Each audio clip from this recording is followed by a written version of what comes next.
नमस्कार दूरदर्शन खबरां विच तुहाडा स्वागत है। मैं हाँ जसप्रीत कौर ते पहला पेश ने चोणवीआं खबरां। प्रधानमंत्री नरेंद्र मोदी ने कहा कि दुनिया नूं भारत दे योग अते आयुर्वेद दे ज्ञान दा लाहा लैना चाहिदा है।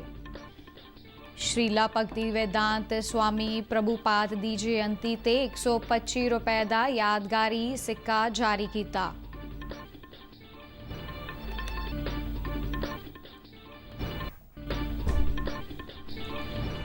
सूचना दे प्रसारण मंत्री अनुराग सिंह ठाकुर ने कहा कि भारत एशिया दी एक वड्डी शक्ति है अते ब्रिक्स संगठन दा मैंबर है।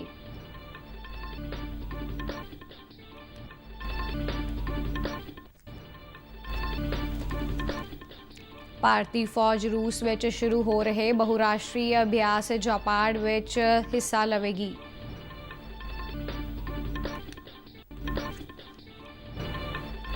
अटल पेंशन योजना ਲਈ रजिस्टर्ड लाभार्थियों की गिनती 3 करोड़ 30 ਲੱਖ तो पार हुई।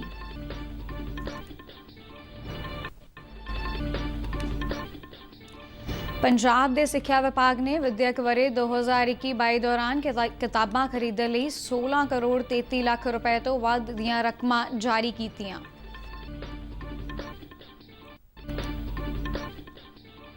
पंजाब के नवे बने राजपाल बनवारी लाल पुरोहित ने अमृतसर स्थित श्री हरमंदिर साहिब विखे पहुंच के मत्था टेकिया।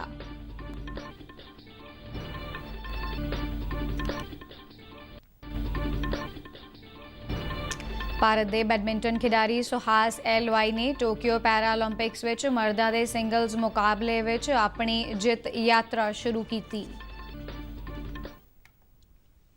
ते हुण खबरां विस्तार नाल।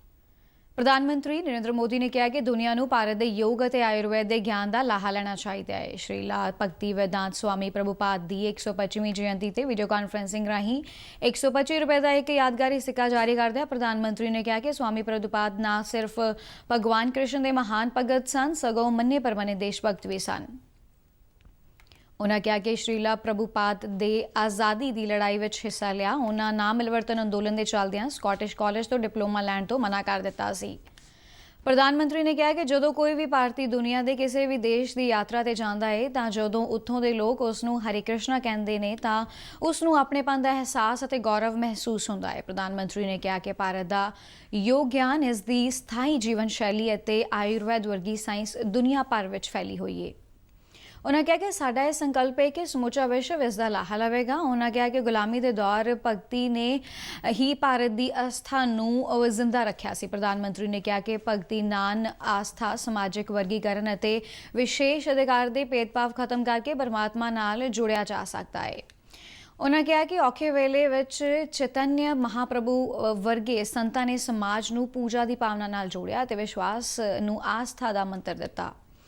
प्रधानमंत्री ने कहा कि एक वेले स्वामी विवेकानंद अते वेदांत नूं पश्चिमी देशों में लैके गए सन। उन्होंने कहा कि हुण भगती योग नूं दुनिया तक ले जाण दी जिम्मेवारी श्रीला प्रभुपाद अते इक्सॉन वालों निभाई जा रही है।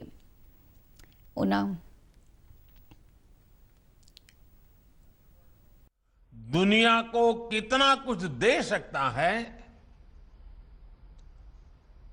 आज इसका एक बहुत बड़ा उदाहरण है विश्व भर में फैला हुआ हमारा योग का ज्ञान, हमारी योग की परंपरा, भारत की जो सस्टेनेबल लाइफस्टाइल है, आयुर्वेद जैसे जो विज्ञान है।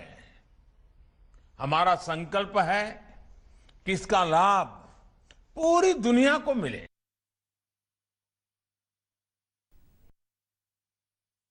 उन्होंने कहा कि आज दुनिया के ਵੱਖ-ਵੱਖ हिस्सों में इस्कॉन के सैकड़े मंदिर ने अते कई गुरुकुल भारतीय सभ्याचार नूं जिंदा रख रहे हैं।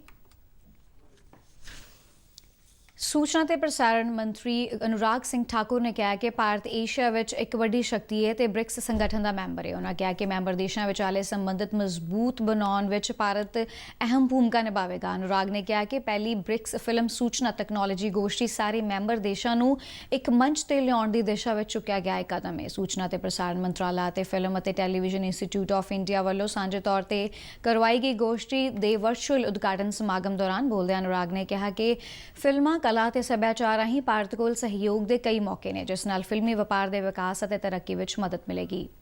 ਉਨ੍ਹਾਂ ਕਿਹਾ ਕਿ ਇਸ ਉਪਰਾਲੇ ਦਾ ਮੰਤਵ ਬ੍ਰਿਕਸ ਦੇਸ਼ਾਂ ਦੇ ਦਿਲ ਅਤੇ ਦਿਮਾਗ ਵਿੱਚ ਆਪਣੀ ਜਗ੍ਹਾ ਬਣਾਉਣਾ ਹੈ। ਇਹ ਉਪਰਾਲਾ ਸਿਨੇਮਾ ਸੂਚਨਾ ਤਕਨਾਲੋਜੀ ਨੂੰ ਇੱਕ ਦੂਜੇ ਦੇ ਹੋਰ ਨੇੜੇ ਲੈ ਕੇ ਆਵੇਗਾ। India takes pride in organizing the first ever BRICS Film Technology Symposium as a part of the special events planned in run-up to BRICS Summit to be held in India. As you all know, India is preparing to host the 13th BRICS Summit this year. During the chairmanship of India, we aim to promote institution building to further deepen, sustain and institutionalize BRICS cooperation. ਭਾਰਤੀ ਫੌਜ ਦੇ 200 ਜਵਾਨਾਂ ਦੀ ਇੱਕ ਟੁਕੜੀ ਰੂਸ ਦੇ ਨਿਜਨੀਅਨ ਵਿੱਚ ਭਲਕੇ ਤੋਂ ਸ਼ੁਰੂ ਹੋ ਰਹੀ ਵੱਖ-ਵੱਖ ਦੇਸ਼ਾਂ ਦੀਆਂ ਸਾਂਝੀਆਂ ਜੰਗੀ ਮਸ਼ਕਾਂ ਜਾਪਾੜ ਵਿੱਚ ਹਿੱਸਾ ਲਵੇਗੀ। ਇਹ ਜੰਗੀ ਮਸ਼ਕਾਂ ਇਸ ਮਹੀਨੇ ਦੀ 16 ਤਰੀਕ ਤੱਕ ਜਾਰੀ ਰਹਿਣਗੀਆਂ। ਰੱਖਿਆ ਮੰਤਰਾਲਾ ਦੇ ਇੱਕ ਬੁਲਾਰੇ ਨੇ ਦੱਸਿਆ ਹੈ ਕਿ ਐਕਸਰਸਾਈਜ਼ ਜਾਪਾੜ ਰੂਸੀ ਹਥਿਆਰਬੰਦ ਫੌਜਾਂ ਦਾ ਇੱਕ ਥੀਏਟਰ ਪੱਧਰ ਦਾ ਅਭਿਆਸ ਹੈ, ਜਿਹੜਾ ਅੱਤਵਾਦੀਆਂ ਦੇ ਖਿਲਾਫ ਕਾਰਵਾਈ ਤੇ ਮੁੱਖ ਤੌਰ ਤੇ ਕੇਂਦਰਿਤ ਹੋਵੇਗਾ। ਯੂਰੇਸ਼ੀਆ ਤੇ ਦੱਖਣ ਏਸ਼ੀਆ ਖੇਤਰ ਦੇ 1 ਦਰਜਨ ਤੋਂ ਵੱਧ ਦੇਸ਼ ਇਸ ਅਭਿਆਸ ਵਿੱਚ ਹਿੱਸਾ ਲੈਣਗੇ। ਇਸ ਅਭਿਆਸ ਦਾ ਮੰਤਵ ਹਿੱਸਾ ਲੈਣ ਵਾਲੇ ਦੇਸ਼ਾਂ ਵਿਚਾਲੇ ਫੌਜੀ ਅਤੇ ਸਾਮਰਿਕ ਸੰਬੰਧਾਂ ਨੂੰ ਮਜ਼ਬੂਤ ਕਰਨਾ ਹੈ। ਕੇਂਦਰ ਸਰਕਾਰ ਨੇ ਕਿਹਾ ਹੈ ਕਿ ਅਟਲ ਪੈਨਸ਼ਨ ਯੋਜਨਾ ਦੇ ਤਹਿਤ ਰਜਿਸਟਰਡ ਲਾਭਪਾਤਰੀਆਂ ਦੀ ਗਿਣਤੀ 25 ਅਗਸਤ ਤੱਕ ਕੁੱਲ 3 ਕਰੋੜ 30 ਲੱਖ ਤੋਂ ਪਾਰ ਹੋ ਗਈ ਹੈ। ਕੇਂਦਰੀ ਖਜ਼ਾਨਾ ਮੰਤਰੀ ਦੇ ਬੁਲਾਰੇ ਨੇ ਨਵੀਂ ਦਿੱਲੀ ਵਿੱਚ ਇਹ ਜਾਣਕਾਰੀ ਦਿੰਦਿਆਂ ਦੱਸਿਆ ਕਿ ਚਾਲੂ ਮਾਲੀ ਸਾਲ ਦੇ ਪਹਿਲੇ 5 ਮਹੀਨਿਆਂ ਦੌਰਾਨ ਅਟਲ ਪੈਨਸ਼ਨ ਯੋਜਨਾ ਤਹਿਤ 28 ਲੱਖ ਤੋਂ ਵੱਧ ਲਾਭਪਾਤਰੀਆਂ ਨੇ ਰਜਿਸਟ੍ਰੇਸ਼ਨ ਕਰਵਾਈ ਹੈ। ਬੁਲਾਰੇ ਨੇ ਦੱਸਿਆ ਕਿ ਇਸ ਯੋਜਨਾ ਤਹਿਤ ਰਜਿਸਟ੍ਰੇਸ਼ਨ ਕਰਵਾਉਣ ਵਾਲੇ ਕੇਵਲ 78% ਲਾਭਪਾਤਰੀਆਂ ਨੇ 1000 ਦੀ ਪੈਨਸ਼ਨ ਯੋਜਨਾ ਤੇ ਤਕਰੀਬਨ 14% ਲਾਭਪਾਤਰੀਆਂ ਨੇ 5000 ਰੁਪਏ ਦੀ ਪੈਨਸ਼ਨ ਯੋਜਨਾ ਨੂੰ ਚੁਣਿਆ ਹੈ। ਇਸ ਪੈਨਸ਼ਨ ਯੋਜਨਾ ਵਿੱਚ 44% ਦੇ ਕਰੀਬ ਮਹਿਲਾ ਲਾਭਪਾਤਰੀ ਸ਼ਾਮਲ ਨੇ ਅਤੇ ਰਜਿਸਟ੍ਰੇਸ਼ਨ ਕਰਵਾਉਣ ਵਾਲੇ 44% ਲਾਭਪਾਤਰੀ 18 ਤੋਂ 25 ਸਾਲ ਦੀ ਉਮਰ ਵਰਗ ਨਾਲ ਸੰਬੰਧਿਤ ਨੇ।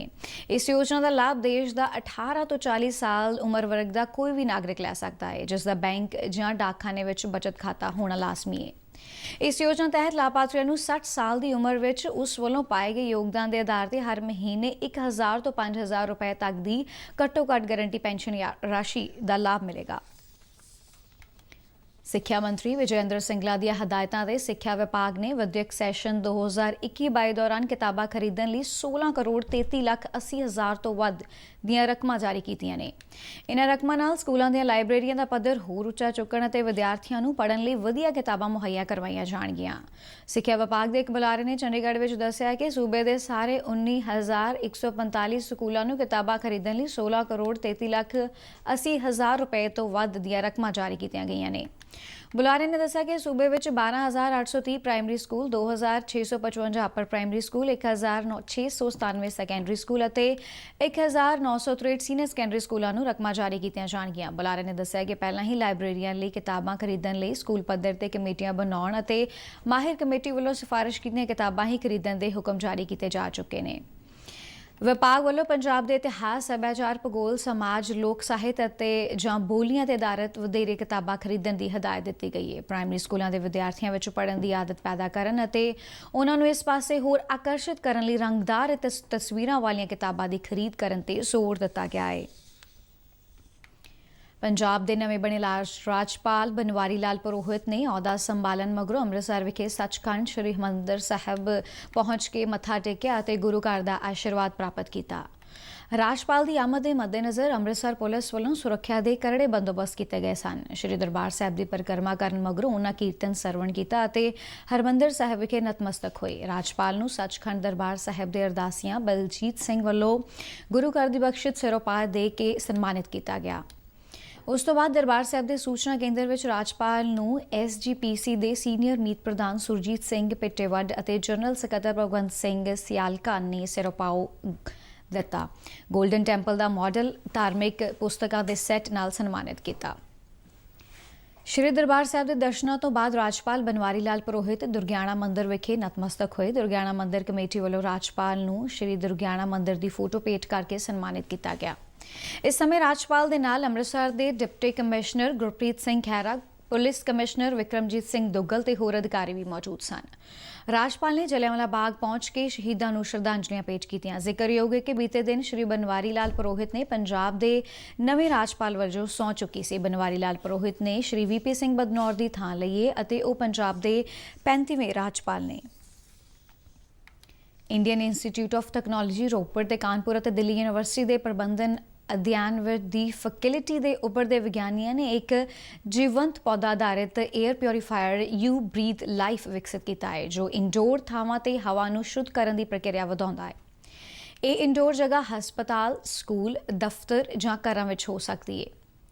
IIT ਰੋਪੜ ਦੇ startup company urban air laboratory ਜਿਸ ਨੇ ਇਸ ਉਤਪਾਦ ਨੂੰ ਵਿਕਸਿਤ ਕੀਤਾ ਹੈ ਉਸ ਦਾ ਦਾਅਵਾ ਹੈ ਕਿ ਇਹ ਵਿਸ਼ਵ ਦਾ ਪਹਿਲਾ ਅਤੀ ਆਧੁਨਿਕ ਸਮਾਰਟ ਬਾਇਓਫਿਲਟਰ ਹੈ ਜੋ ਸਾਹ ਲੈਣ ਦੀ ਪ੍ਰਕਿਰਿਆ ਨੂੰ ਤਰੋਤਾਜ਼ਾ ਕਰ ਸਕਦਾ ਹੈ। ਇਸ ਨੂੰ IIT ਰੋਪੜ ਵਿੱਚ ਤਿਆਰ ਕੀਤਾ ਗਿਆ ਹੈ ਜੋ iHub AWDH ਖੇਤੀਬਾੜੀ ਅਤੇ ਪਾਣੀ ਤਕਨਾਲੋਜੀ ਵਿਕਾਸ ਹੱਬ ਵਜੋਂ ਭਾਰਤ ਸਰਕਾਰ ਦੇ ਵਿਗਿਆਨ ਵਿਭਾਗ ਨੇ ਡੈਜ਼ਿਗਨੇਟ ਕੀਤਾ ਹੈ।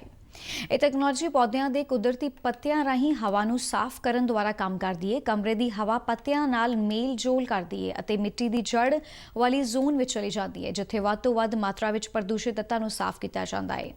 ਇਸ ਉਤਪਾਦ ਵਿੱਚ ਵਰਤੀ ਗਈ ਨਵੀਂ ਤਕਨਾਲੋਜੀ ਅਰਬਨ ਮੁਨਰ ਇਫੈਕਟ ਦੇ ਨਾਲ ਪੇਟੈਂਟ ਪੈਂਡਿੰਗ ਬਰੀਥਿੰਗ ਰੂਟਸ ਨਾਲ ਪੌਦਿਆਂ ਦੀ ਫਾਈਟੋ ਰੈਮੀਡੀਏਸ਼ਨ ਪ੍ਰਕਿਰਿਆ ਨੂੰ ਵੱਡੀ ਮਾਤਰਾ ਵਿੱਚ ਵਧਾ ਦਿੰਦੀ ਹੈ। ਫਾਈਟੋ ਰੈਮੀਡੀਏਸ਼ਨ ਇੱਕ ਪ੍ਰਕਿਰਿਆ ਹੈ ਜਿਸ ਦੁਆਰਾ ਪੌਦੇ ਪ੍ਰਭਾਵਸ਼ਾਲੀ ਢੰਗ ਨਾਲ ਹਵਾ ਵਿੱਚੋਂ ਪ੍ਰਦੂਸ਼ਿਤ ਤੱਤਾਂ ਨੂੰ ਖਤਮ ਕਰਦੇ ਨੇ। ਯੂ ਬਰੀਥ ਲਾਈਫ ਪ੍ਰਭਾਵਸ਼ਾਲੀ ਢੰਗ ਨਾਲ ਇੰਡੋਰ ਹਵਾ ਦੀ ਗੁਣਵੱਤਾ ਨੂੰ ਗੈਸਾਂ ਅਤੇ ਬਾਇਓਟੈਕਨੋਲੋਜੀ ਪ੍ਰਦੂਸ਼ਿਤ ਤੱਤਾਂ ਨੂੰ ਸੁਧਾਰਦੀ ਹੈ ਜਦਕਿ ਵਿਸ਼ੇਸ਼ ਪੌਦਿਆਂ ਰਾਹੀਂ ਅੰਦਰੂਨੀ ਜਗ੍ਹਾ ਵਿੱਚ ਆਕਸੀਜਨ ਦੇ ਪੱਧਰ ਨੂੰ ਵਧਾਉਂਦੀ ਹੈ। ਭਾਰਤ ਵਿੱਚ ਪਿਛਲੇ 24 ਘੰਟਿਆਂ ਦੌਰਾਨ 41,965 ਨਵੇਂ ਕੋਰੋਨਾ ਮਾਮਲੇ ਦੀ ਰਿਪੋਰਟ ਕੀਤੀ ਗਈ ਹੈ ਜਦਕਿ ਇਸੇ ਅਰਸੇ ਦੌਰਾਨ 33,964 ਮਰੀਜ਼ਾਂ ਨੂੰ ਸਿਹਤਯਾਬ ਐਲਾਨਿਆ ਗਿਆ ਹੈ। ਕੇਂਦਰੀ ਸਿਹਤ ਤੇ ਪਰਿਵਾਰ ਭਲਾਈ ਮੰਤਰਾਲਾ ਵੱਲੋਂ ਜਾਰੀ ਅੰਕੜਿਆਂ ਮੁਤਾਬਕ ਦੇਸ਼ ਵਿੱਚ ਪੋਜ਼ਿਟਿਵਿਟੀ ਦਰ ਵੱਧ ਕੇ 2.61% ਹੋ ਗਈ ਹੈ। ਨਵੇਂ ਮਾਮਲਿਆਂ ਦੀ ਪੁਸ਼ਟੀ ਨਾਲ ਦੇਸ਼ ਵਿੱਚ ਪੁਸ਼ਟੀ ਵਾਲੇ ਕੁੱਲ ਮਾਮਲਿਆਂ ਦੀ ਗਿਣਤੀ 3,28,08,845 ਹੋ ਗਈ ਹੈ ਜਿਨ੍ਹਾਂ ਵਿੱਚੋਂ 3,19,93,644 ਵਿਅਕਤੀ ਸਿਹਤਯਾਬ ਹੋ ਚੁੱਕੇ ਨੇ। ਦੇਸ਼ ਵਿੱਚ ਰਿਕਵਰੀ ਦਰ 97.51% ਦਰਜ ਕੀਤੀ ਜਾ ਰਹੀ ਹੈ। ਬੀਤੇ 24 ਘੰਟਿਆਂ ਦੇ ਅੰਕੜੇ ਮਿਲਾ ਕੇ ਦੇਸ਼ ਵਿੱਚ ਐਕਟਿਵ ਮਾਮਲਿਆਂ ਦੀ ਗਿਣਤੀ ਇਸ ਵੇਲੇ 3,78,181 ਹੋ ਗਈ ਹੈ ਜਿਹੜੇ ਪੁਸ਼ਟੀ ਵਾਲੇ ਕੁੱਲ ਮਾਮਲਿਆਂ ਦਾ 1.15% ਬਣਦਾ ਹੈ। ਬੀਤੇ 24 ਘੰਟਿਆਂ ਦੌਰਾਨ 460 ਵਿਅਕਤੀਆਂ ਦੀ ਮੌਤ ਹੋ ਗਈ ਹੈ। ਦੇਸ਼ ਵਿੱਚ ਕੋਰੋਨਾ ਮਹਾਮਾਰੀ ਨਾਲ ਮਰਨ ਵਾਲਿਆਂ ਦੀ ਕੁੱਲ ਗਿਣਤੀ 4,39,020 ਹੋ ਗਈ ਹੈ। ਰਾਸ਼ਟਰਪਤੀ ਰਾਮਨਾਥ ਕੋਵਿੰਦ 6 ਸਤੰਬਰ ਨੂੰ ਗੋਆ ਵਿੱਚ INS ਹੰਸ ਤੇ ਕਰਵਾਈ ਜਾਣ ਵਾਲੀ ਰਸਮੀ ਪਰੇਡ ਦੌਰਾਨ ਇੰਡੀਅਨ ਨੇਵਲ ਐਵੀਏਸ਼ਨ ਨੂੰ ਝੰਡਾ ਪ੍ਰਦਾਨ ਕਰਨਗੇ। ਇਸ ਮੌਕੇ ਡਾਕ ਵਿਭਾਗ ਸਪੈਸ਼ਲ ਡੇ ਕਵਰ ਵੀ ਜਾਰੀ ਕਰੇਗਾ।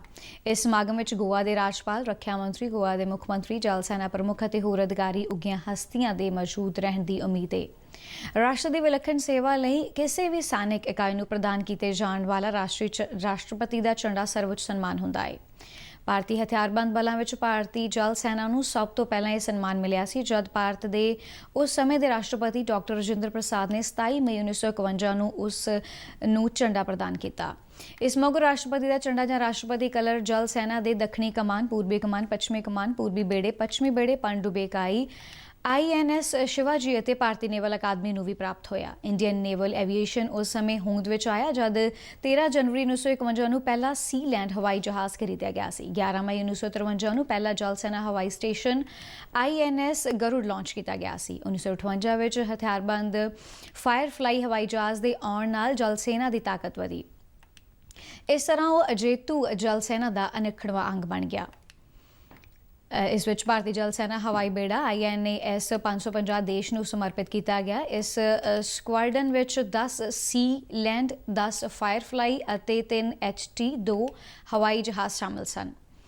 ਸਮਾਂ ਬੀਤਣ ਨਾਲ ਨੇਵਲ ਐਵੀਏਸ਼ਨ ਵਿੱਚ ਵੱਖਰੀ ਤਰ੍ਹਾਂ ਦੇ ਰੋਟਰੀ ਵਿੰਗ ਵਾਲੇ ਹਵਾਈ ਜਹਾਜ਼ਾਂ ਦੇ ਪਲੇਟਫਾਰਮਾਂ ਨੂੰ ਵੀ ਜੋੜਿਆ ਗਿਆ। ਇਨ੍ਹਾਂ ਜਹਾਜ਼ਾਂ ਵਿੱਚ L08, S55, ਸੀ ਕਿੰਗ 42A ਅਤੇ 42B, ਕਾਮੋਵ 25, 28, 31, UH-3H ਉੱਨਤ ਹਲਕੇ ਹੈਲੀਕਾਪਟਰ ਅਤੇ ਹੁਣ ਤੱਕ ਦੇ ਸਭ ਤੋਂ ਵੱਧ ਆਧੁਨਿਕ MH-60R ਵਰਗੇ ਜਹਾਜ਼ ਅਤੇ ਹੈਲੀਕਾਪਟਰ ਸ਼ਾਮਲ ਨੇ। ਸਮੁੰਦਰੀ ਨਿਗਰਾਨੀ ਅਤੇ ਟੋ ਲੈਣ ਦੀਆਂ ਗਤੀਵਿਧੀਆਂ ਵਿੱਚ ਤੇਜ਼ੀ ਨਾਲ ਵਾਧਾ ਹੋ ਰਿਹਾ ਹੈ। ਇਸ ਵਾਸਤੇ 1976 ਵਿੱਚ ਭਾਰਤੀ ਹਵਾਈ ਸੈਨਾ ਦੇ ਸੁਪਰ ਕੌਂਸਟੇਲੇਸ਼ਨ, 1977 ਵਿੱਚ IL-38 ਨੂੰ ਵਿੱਚ UT-142M ਨੂੰ ਸ਼ਾਮਲ ਕੀਤਾ ਗਿਆ। ਸਾਲ 1991 ਵਿੱਚ ਡੋਰਨੀਅਰ ਅਤੇ 2013 ਵਿੱਚ ਬਿਹਤਰੀਨ ਬੋਇੰਗ P-81 ਹਵਾਈ ਜਹਾਜ਼ ਨੂੰ ਸ਼ਾਮਲ ਕਰਨ ਦੇ ਕ੍ਰਮ ਵਿੱਚ ਉੱਨਤ MR ਹਵਾਈ ਜਹਾਜ਼ਾਂ ਦਾ ਆਗਮਨ ਹੋਇਆ। ਤੇ ਇਸੇ ਦੇ ਨਾਲ ਹੀ ਖਬਰਾਂ ਦਾ ਬੁਲੇਟਿਨ ਸਮਾਪਤ ਹੁੰਦਾ ਹੈ। ਤੇ ਇਜਾਜ਼ਤ, ਨਮਸਕਾਰ।